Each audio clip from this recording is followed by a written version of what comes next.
Praise the Lord. ദൈവത്തിൻ്റെ അതിപരിശുദ്ധമായ നാമം വാഴ്ത്തപ്പെടുമാറാകട്ടെ. എല്ലാവർക്കും കർത്താവായ യേശുക്രിസ്തുവിൻ്റെ ധന്യമുള്ള നാമത്തിൽ എൻ്റെ സ്നേഹവന്ദനം. ഞാനിപ്പോൾ ഉള്ളത് ഫ്രാൻസിലാണ്. ഭയങ്കര ചൂടാണ് ഇവിടെ. ഇപ്പോൾ സമയം 12 കഴിഞ്ഞു, ഉച്ച കഴിഞ്ഞ് 12 കഴിഞ്ഞു. എന്നാലിപ്പോൾ 35 ഡിഗ്രി ചൂടുണ്ട് ഇവിടെ. ഇന്ന് പ്രത്യേകാൽ ഞായറാഴ്ചയും കൂടി ആയതുകൊണ്ട് ഇവിടുത്തെ പൊതുജനങ്ങളൊക്കെ തന്നെ ചൂട് സഹിക്കാൻ വയ്യാതെ വീടുകളിലിരിക്കാതെ എല്ലാവരും അവരുടെ വാഹനങ്ങളൊക്കെ ആയിട്ട് തണൽ മരങ്ങൾ തേടി പുറത്തേക്ക് വരുന്ന കാഴ്ചകളൊക്കെ ഇവിടെ കാണാം. ഇവിടെ ഒരു കാരവാൻ വരുന്നത് കാണാം. ഇങ്ങനെ അനേക ആളുകൾ ഇങ്ങനെ തണൽ മരങ്ങൾ തേടി വരുന്ന ഒരു കാഴ്ചയാണ് ഫ്രാൻസിൽ ഇപ്പോൾ ഇവിടെ കാണുന്നത്. എനിക്ക് തോന്നുന്നു കഴിഞ്ഞ ആഴ്ചയിലൊക്കെ 43-44 ഡിഗ്രി ചൂട് വരെ ഉണ്ടായിരുന്നു. ഇവിടുത്തെ പുല്ലുകളൊക്കെ കാണാം.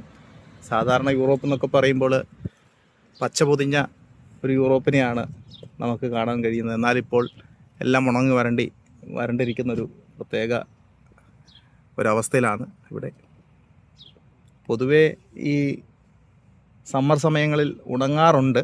പക്ഷേ നമ്മൾ ഹൈവേകളിലൊക്കെ സഞ്ചരിക്കുന്ന സമയത്ത് നമുക്ക് കാണാൻ സാധിക്കുന്നത് മരങ്ങളും അതുപോലെ ഫോറസ്റ്റ് പോലെയുള്ള സ്ഥലങ്ങളൊക്കെ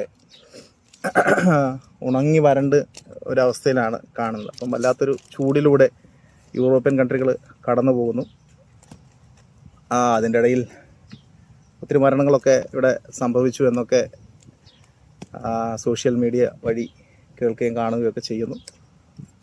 ദൈവം സഹായിക്കട്ടെ. ഈ കാലാവസ്ഥ പ്രതികൂലങ്ങളെയൊക്കെ ദൈവം മാറ്റട്ടെ. മനുഷ്യന് ജീവിക്കാൻ പറ്റുന്ന സാഹചര്യത്തിലേക്ക് പ്രകൃതി തിരിച്ചു വരുവാൻ ദൈവം സഹായിക്കട്ടെ. ഒപ്പം നമുക്കും സഹകരിച്ച് കാലാവസ്ഥ മടങ്ങി വരുവാൻ തയ്യാറെടുക്കാം. ദൈവം അനുഗ്രഹിക്കട്ടെ. ഞാനും ഒരല്പസമയം ഈ തണൽ മരത്തിൻ്റെ ഒക്കെ അടിയിലിരുന്നുകൊണ്ട് ഒരല്പനേരം പ്രാർത്ഥിക്കുവാനും വചനം ധ്യാനിക്കുവാനൊക്കെ ഇറങ്ങിയതാണ്. അങ്ങനെ വന്ന് ഇവിടെ ഇരിക്കുമായിരുന്നു. പെട്ടെന്ന് വചനമൊക്കെ വായിച്ചു വന്നപ്പോൾ കഴിഞ്ഞ ദിവസം ഞാനൊരു സഹോദരനുമായിട്ട് കണ്ടുമുട്ടി. കുറച്ച് നേരം ഞങ്ങളിങ്ങനെ ഒരുമിച്ചിരുന്ന് സംസാരിച്ചു. തിരുവഴുത്തിൻ്റെ കാര്യങ്ങളും യേശുവിനെക്കുറിച്ചൊക്കെ ഞാൻ അദ്ദേഹത്തോട് സംസാരിച്ചു. അപ്പോൾ അദ്ദേഹം എന്നോട് ചോദിച്ചൊരു കാര്യമുണ്ടായിരുന്നു. അദ്ദേഹം വായിക്കുന്ന ഒരാളാണ്, വായനാശീലമൊക്കെ ഉണ്ട്, അത്യാവശ്യം വായനാശീലമുള്ള ആളാണ്. എന്നാൽ കാര്യങ്ങളെക്കുറിച്ച് അറിയണം എന്നുള്ള ഒരു താല്പര്യമുള്ളൊരു ആളും കൂടിയായിരുന്നു. അപ്പോൾ അദ്ദേഹം ചോദിച്ച ഒരു സംശയമാണ്. അപ്പോൾ അതിങ്ങനെ ഞാൻ ഈ വീഡിയോ വഴി പറയാനുള്ള കാരണം, അദ്ദേഹം ചോദിച്ച ഒരു സംശയം പൊതുവേ നമുക്കെല്ലാവർക്കും ഉള്ളിൽ ഉയരുന്ന ഒരു സംശയമാണ്. ഒരുപക്ഷെ ആ സംശയത്തിന് നമ്മൾ ഉത്തരം കണ്ടെത്തിയാൽ യേശുവിനെ വിശ്വസിക്കുവാൻ ഒരു കാരണമാകും എന്ന് എനിക്ക് തോന്നി. അതുകൊണ്ടാണ് അദ്ദേഹം ചോദിച്ച ആ സംശയം. ഞാൻ അതിനെക്കുറിച്ച് ഒരു 1-2 കാര്യങ്ങൾ പറയുവാനാണ് കർത്താവിൽ ആഗ്രഹിക്കുന്നത്. അദ്ദേഹം ചോദിച്ച ചോദ്യം ഇതാണ്: യേശു കർത്താവ് ജീവിച്ചിരുന്ന കാലഘട്ടങ്ങളിലെ ചരിത്രരേഖകൾ ബൈബിളിൽ കൂടാതെ മറ്റെവിടെയെങ്കിലും രേഖപ്പെടുത്തിയിട്ടുണ്ടോ എന്ന് ചോദിച്ചു. ഞാൻ പറഞ്ഞു, ഉണ്ട്. ജോസിഫസിൻ്റെ പുസ്തകത്തിനകത്ത് ക്രിസ്തു ജീവിച്ചിരുന്നതായിട്ടുള്ള ചരിത്രരേഖകൾ അവിടെ പരാമർശിച്ചിട്ടുണ്ട്. അതിൻ്റെ കാര്യങ്ങളൊക്കെ എടുത്ത് പറയാനിടയായി തോന്നുന്നു. എന്നാൽ യേശു ദൈവമാണെന്ന് വിശ്വസിക്കണമെങ്കിൽ ക്രിസ്തു ഉയർത്തെഴുന്നേറ്റതിൻ്റെ ഒരു തെളിവും കൂടി ബൈബിളിന് പുറത്ത് വേണം എന്നുള്ള ഒരു ആവശ്യം ഉന്നയിച്ചു. സ്വതവേ ഇങ്ങനെയുള്ള കാര്യങ്ങളൊക്കെ നമ്മൾ പറയുമ്പോൾ നമുക്ക് ഈ ബൈബിളിനെ കുറിച്ചിട്ട് ഒരു പൊതുവായൊരു ധാരണ ഇല്ലാത്തതുകൊണ്ടാണെന്ന് എനിക്ക് തോന്നി.